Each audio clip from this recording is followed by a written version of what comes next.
There's a difference between being compliant and being audit ready. One is reactive, you're compliant when you have met the rules. The other is active, you are ready when you can prove it without breaking a sweat. Today we are going over 6 practical secrets that separate the teams who scramble from the ones who stay calm. These aren't checklists or nice to haves, they're habits that make every audit, every review, and every question easier to handle because you already have the answers in hand. So let's start with number 1. Track accepted risk on purpose. Every organization accepts some level of risk, and that's fine.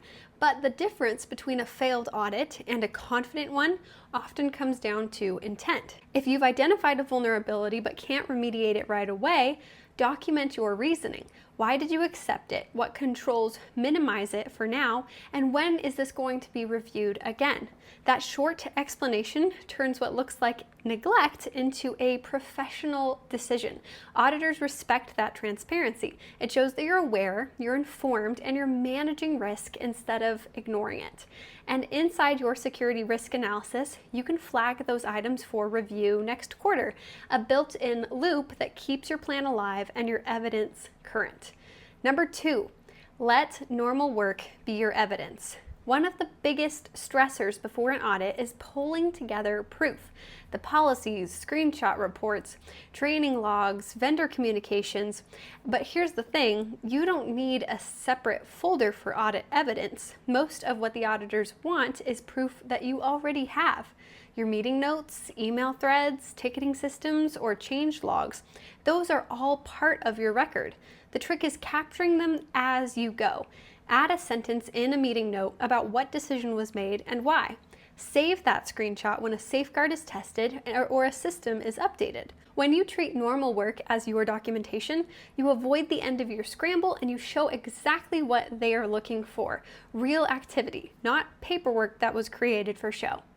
Number 3, put vendors in scope early. Here's a common blind spot. You've done your security risk analysis, it looks solid, but you missed a third-party vendor that handles patient data. Maybe they host your portal or process payments or back up your files.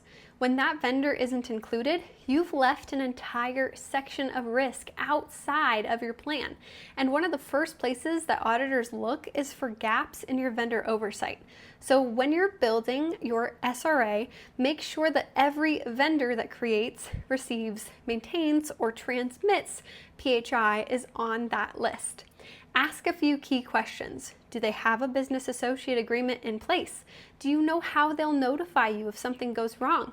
Have you reviewed their security measures recently? Including vendors early prevents surprises later. It's the difference between we'll have to check on that and yes, that's already covered.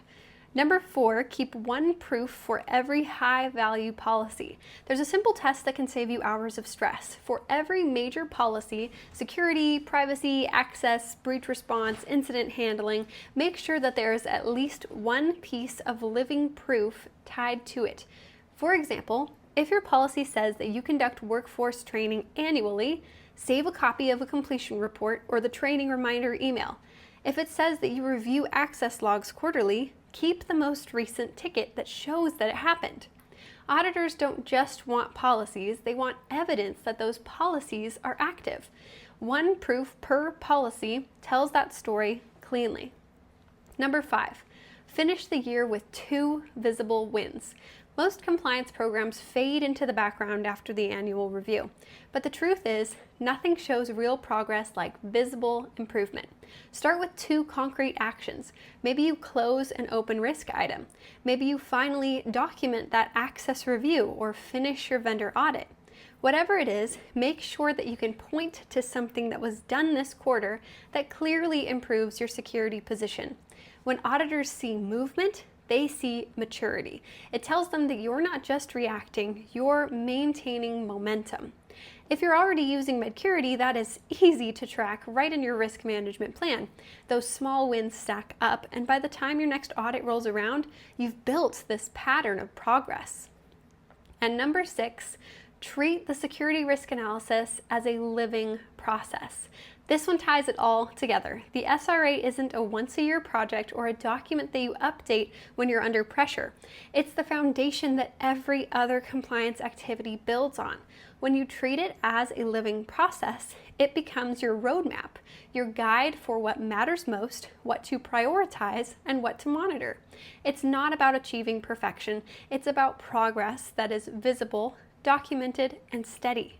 And that's exactly what the OCR expects to see, an organization that understands its risks and is managing them actively, not one that checks a box every year and then moves on.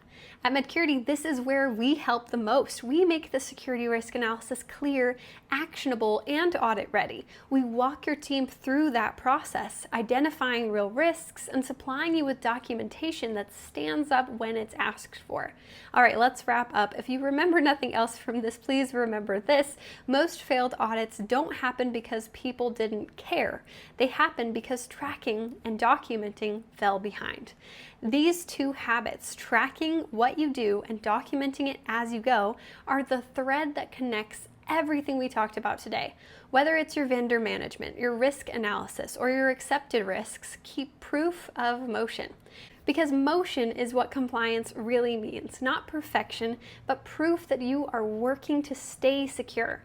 If your SRA isn't current, or if you want a cleaner, audit-ready way to track and document your compliance work, Medcurity can help you get there. Visit medcurity.com to connect with our team and walk into your next audit with confidence. Thanks for listening, and we will see you next time on the Medcurity podcast.